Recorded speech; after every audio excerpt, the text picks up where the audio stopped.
El día de hoy hablaremos sobre la Revolución Liberal en el Ecuador. Este fue un proceso histórico que no solo marcaría la historia de un país, sino también de su economía.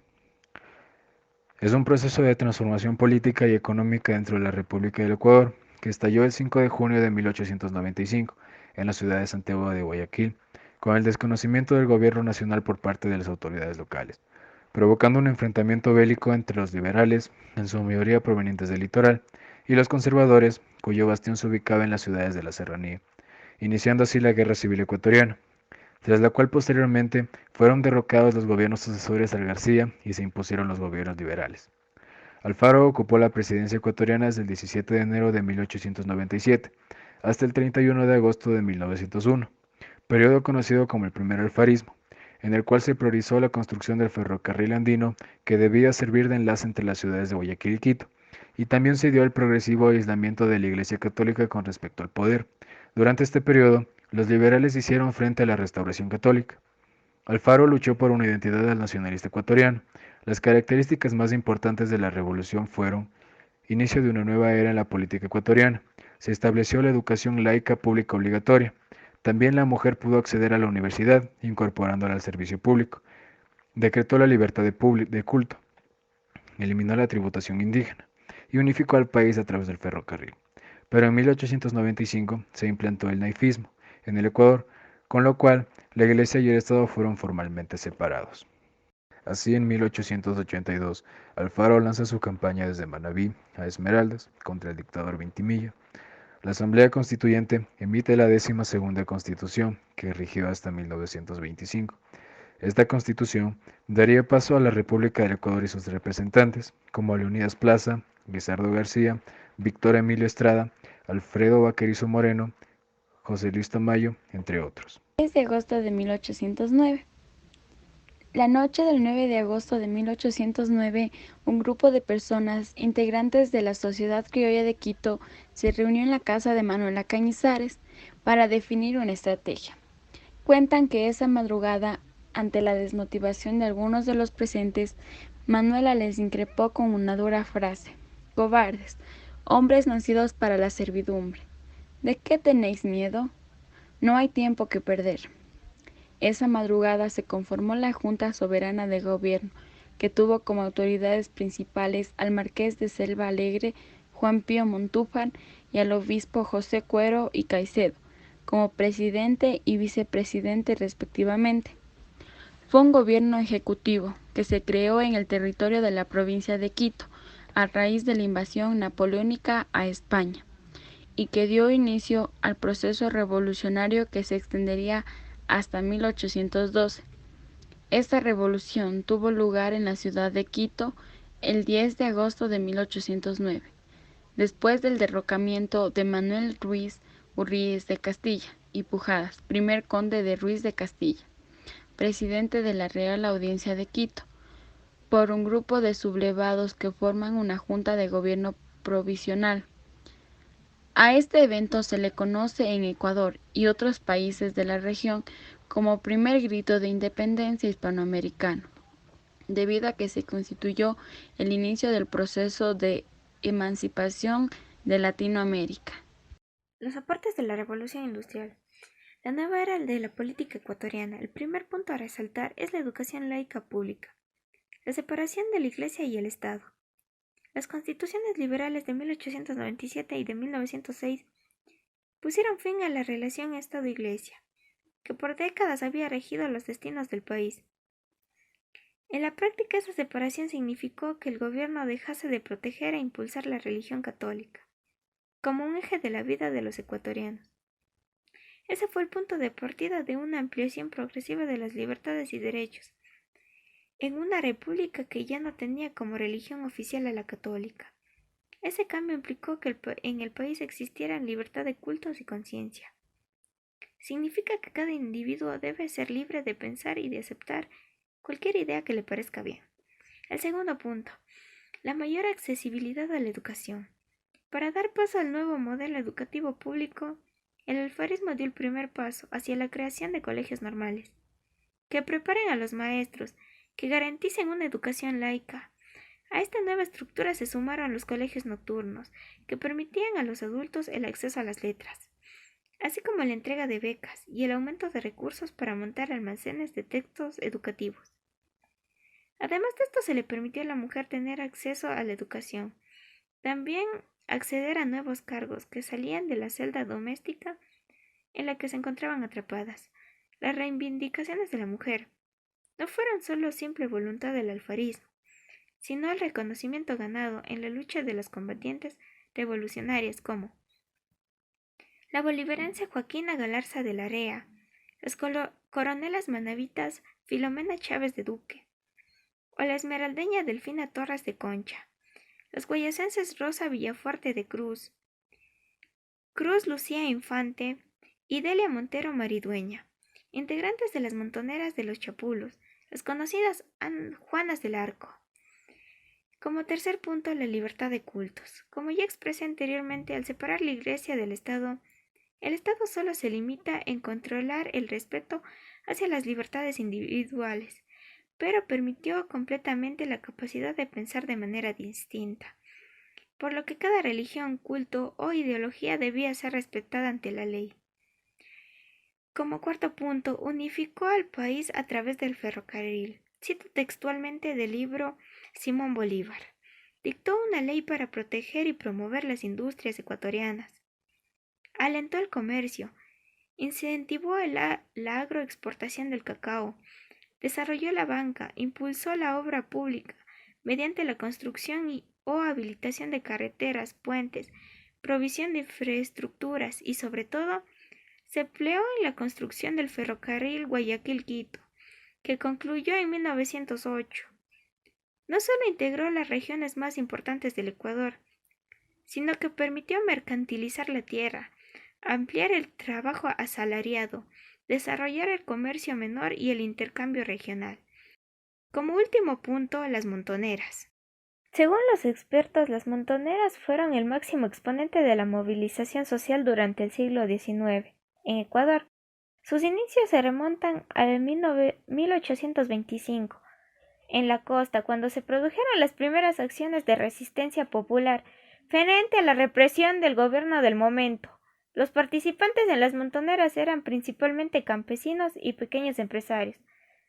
A partir de la época garciana, estos movimientos adquirieron un carácter netamente liberal y muchas veces fueron liderados por los hacendados locales. Estos grupos fueron muy importantes debido a su apoyo social. Entre otras características importantes encontramos que se expidieron las leyes del matrimonio civil y el divorcio, y se eliminó la tributación indígena. La batalla del Pichincha. A partir de la revolución de Guayaquil, un ejército de guayaquileños, al que con sentido patriótico se llamó División Protectora de Quito, marchó hacia el interior para luchar por la independencia de todos los pueblos de la audiencia.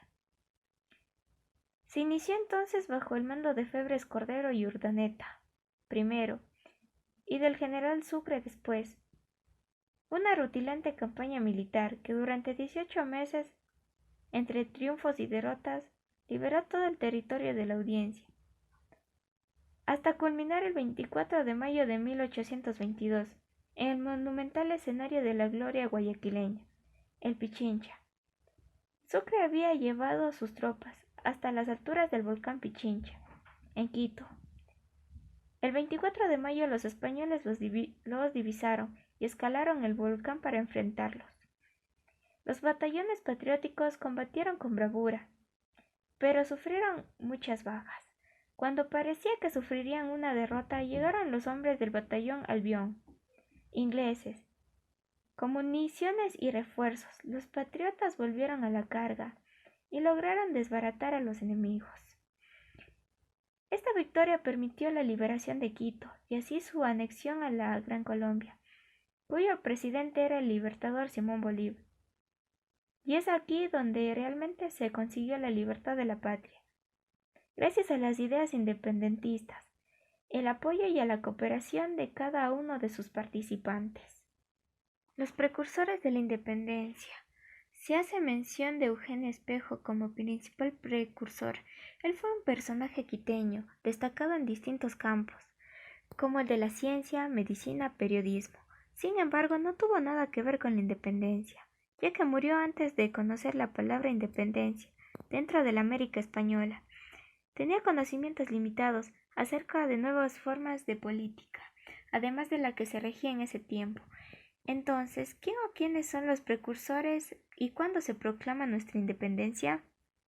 Tres nombres son los que hacen mención por su participación: José de Anteparra, José de Villamil y José Joaquín de Olmedo.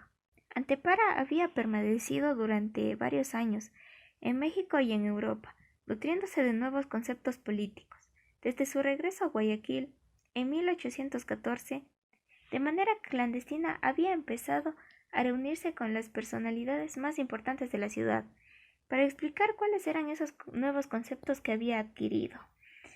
Villamil, nacido en Luisiana, había vivido muy de cerca la independencia de Norteamérica.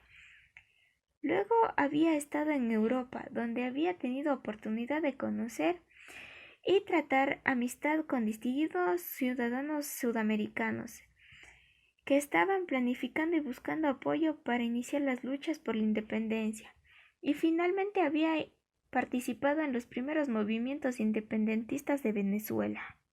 Olmedo, por su parte, era un notable jurista que había sido diputado ante las Cortes de Cádiz, donde se había dictado la Constitución de 1812, que debía ordenar jurídicamente tanto a España como a sus colonias.